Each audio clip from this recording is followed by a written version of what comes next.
Com Rodrigo Cardoso. Olá, uma boa noite e uma excelente semana para você. O Tribunal de Justiça do Estado pediu hoje para a Ordem dos Advogados do Brasil em Santa Catarina a elaboração de uma nova lista sêxtupla para o preenchimento de uma vaga de mais um desembargador que vai se aposentar. O pedido foi feito por ofício pelo presidente do tribunal, desembargador Ricardo Resler, na manhã desta segunda-feira. Os 6 nomes que vão ser apontados pela OAB vão disputar a vaga aberta com a aposentadoria do desembargador João Batista Góes Ulicea. Após a chegada da lista, os desembargadores vão apontar 3 nomes, que serão enviados para a escolha do governador do estado. Carlos Moisés já tem em mãos uma lista de 3 nomes, Diogo Pizzica, Carlos Salvalajo e Wilson Pereira Júnior, para substituir o desembargador Moacir de Moraes Lima Filho, que também se aposentou. Para falar deste e outros assuntos, aqui comigo Roberto Azevedo no estúdio do Band Cidade. Tudo bem, Roberto? Boa noite. Boa noite, Rodrigo. Boa noite a você que nos assiste. Roberto, o governador tem em mãos uma lista, ainda não se decidiu e em breve vai chegar uma outra, não é? A questão é mais ou menos a seguinte: essa primeira lista ainda não foi decidida porque tem um componente político por trás. E o governador não é obrigado nem por lei, nem por tradição, Rodrigo, a escolher o primeiro, o mais votado. Isso então, leva tempo, né? Ele pode levar esse tempo. É óbvio que há muita pressão. Pressão do Tribunal de Justiça, da própria OAB, há muita pressão política nos bastidores, mas o governo está mantendo essa posição. Até agora não definiu ainda quem será o novo desembargador. E a nova lista corre aquele trâmite todo, né? Bom, mudando de assunto, falar de reforma da Previdência, o governo decidiu que vai enviar um substitutivo global para a Assembleia sobre o projeto, é isso? Exatamente. O que é um substitutivo global? É um novo projeto, praticamente, um projeto acertado. Conversei agora há pouco com o deputado Mauro de Nadal, do MDB, presidente da Assembleia Legislativa, e ele disse o seguinte: os deputados se reuniram, os presidentes das comissões se reuniram com ele e com demais deputados, apreciaram aqueles 74 emendas que foram feitas ao projeto, 69 ao PLC e mais 4 para a questão da reforma em si, e decidiram que vão apresentar, sim, o substitutivo. Mandaram o texto para o governo e o governo vai devolver. Quer dizer, sem abrir mão do impacto financeiro ou atuarial. A cobrança da alíquota extraordinária, por exemplo, está fora. A gente já havia antecipado aqui. Mas um assunto polêmico continua. Isenção só até R$ 1.644. Dito isso, um grande abraço e até amanhã. Até amanhã, Roberto, com mais informação e análise aqui no Band Cidade. Agora as informações da pandemia. O Ministério da Saúde anunciou uma mudança na vacinação de gestantes e mulheres que estão no período de 45 dias após o parto, as chamadas puérperas. De acordo com o Ministério da Saúde, as gestantes e puérperas, mulheres que estão no período de 45 dias pós-parto, que receberam a primeira dose da AstraZeneca, podem receber a vacina de outro laboratório quando chegar o prazo para a segunda dose. A primeira opção é a vacina da Pfizer, mas caso não esteja disponível, a Coronavac também pode ser usada. Especialistas em infectologia e imunização tinham sinalizado que os benefícios da intercambiabilidade de doses da vacina contra a Covid-19 em gestantes e puérperas superavam os riscos e que é importante a vacinação com as 2 doses. Antes, esse grupo deveria esperar o término de período de gestação e puérpero para receber a segunda dose da AstraZeneca.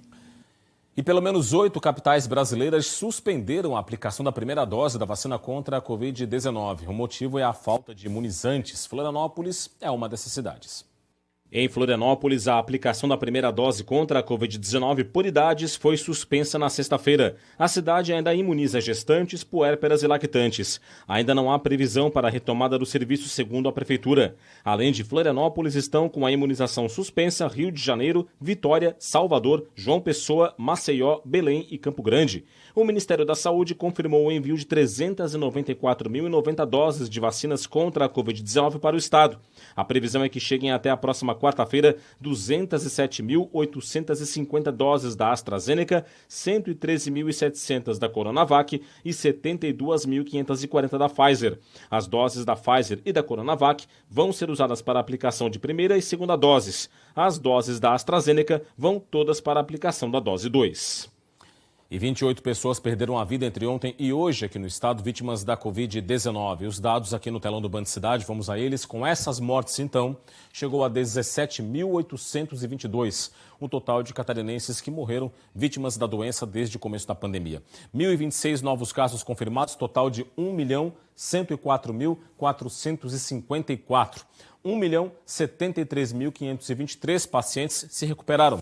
13.109 casos seguem em acompanhamento. E esse número é o menor de casos ativos desde o início deste ano de 2021. A ocupação de leitos de UTI também baixou bastante. Está agora em 65,29%.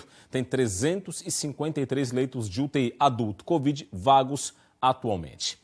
E a matriz de risco para a Covid-19 foi atualizada neste fim de semana em Santa Catarina. Vamos saber agora como é que ficou o novo mapa, que tem boas informações.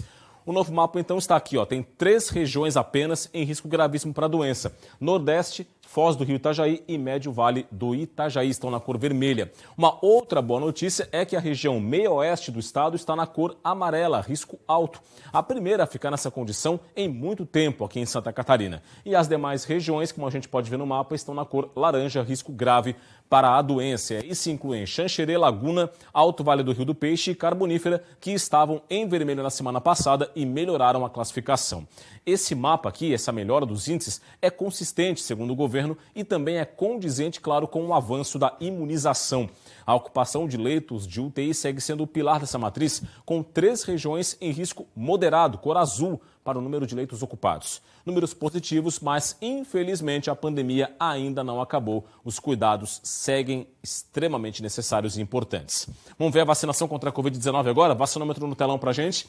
3.478.942 primeiras doses aplicadas até o momento, equivalente aí a 47,97% da população de Santa Catarina.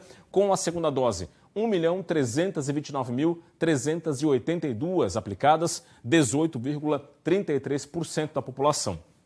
Total, então, de doses aplicadas passou de 4.800.000, são 4.808.324 doses aplicadas em Santa Catarina. Vou falar um pouquinho de economia agora. Os consumidores catarinenses vão gastar menos neste ano com presentes para o Dia dos Pais. É o que aponta aí um estudo feito pela Federação do Comércio de Santa Catarina, a FEComércio.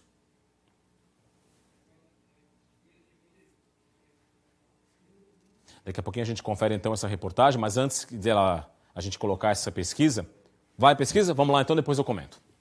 A pesquisa foi feita entre 29 de junho e 13 de julho com 1.123 pessoas nas cidades de Blumenau, Chapecó, Criciúma, Florianópolis, Joinville, Lages e Itajaí.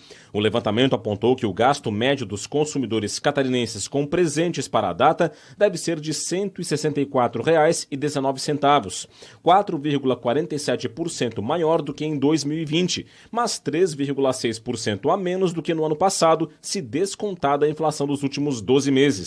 A maioria dos consumidores deve optar pelo comércio de rua para fazer as compras, seguido pelos shoppings e pela internet. Roupas, calçados, perfumes e cosméticos lideram a lista de presentes. Preços e promoções são os fatores mais observados pelos consumidores na hora de escolher o local de compra dos presentes.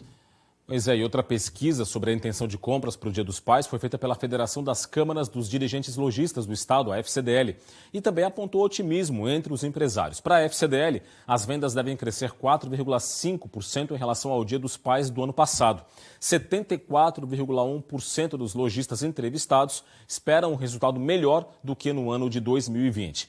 A federação calcula um ticket médio aí entre R$ 101 e R$ 150. Vestuário, calçados, acessórios, perfumes e cosméticos devem ser os itens mais procurados. E esse levantamento da FCDL é feito, então, com empresários varejistas nas 20 cidades com maior potencial de consumo aqui em Santa Catarina. A seguir no Band Cidade, a Polícia Civil lançou uma cartilha com dicas para a população se prevenir contra golpes na internet e fora dela. E veja também, Polícia Rodoviária Federal apreende 35 quilos de skunk no oeste do estado. Os detalhes logo depois do intervalo, a gente volta já já.